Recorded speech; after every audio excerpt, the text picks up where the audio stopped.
அது ரொம்ப முக்கியமானது இல்லையா? அப்ப 2 பேருக்குள்ளும் விழுகை உண்டானது. ஒருவன் மனிதரிடத்திலே சகாயம் தேடினான்.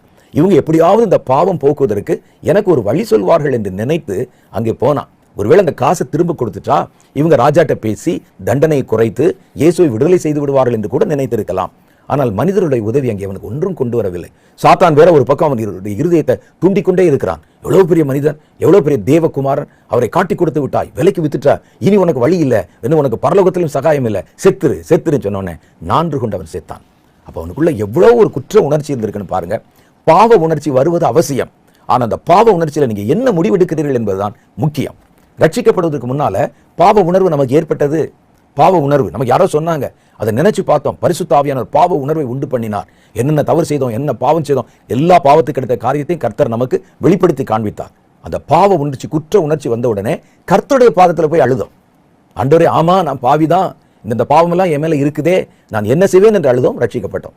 பாவ உணர்ச்சி அவசியம்.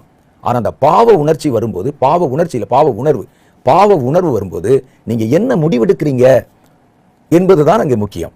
ஒரு விடுதல் உண்டாகும் போது கண்டிப்பா பாவ உணர்வு வரும். பாவ உணர்வு வந்த உடனே எந்த முயற்சி நீங்க எடுக்கிறீங்க? அந்த பாவத்திலே முழுகி போக அல்லது பாவத்தோட ஒத்து போக நீங்கள் ஆயத்தமாறீங்களா? அல்லது அந்த பாவத்திலிருந்து வெளியே வந்து மறுபடியும் உங்களுக்கு என்று நியமிக்கப்பட்ட ஓட்டத்தை ஓடுவதற்கு நீங்கள் ஆயத்தப்படுகிறீர்களா என்பதுதான் நம்ம ரொம்ப கவனமாக கவனிக்க வேண்டிய ஒரு காரியம்.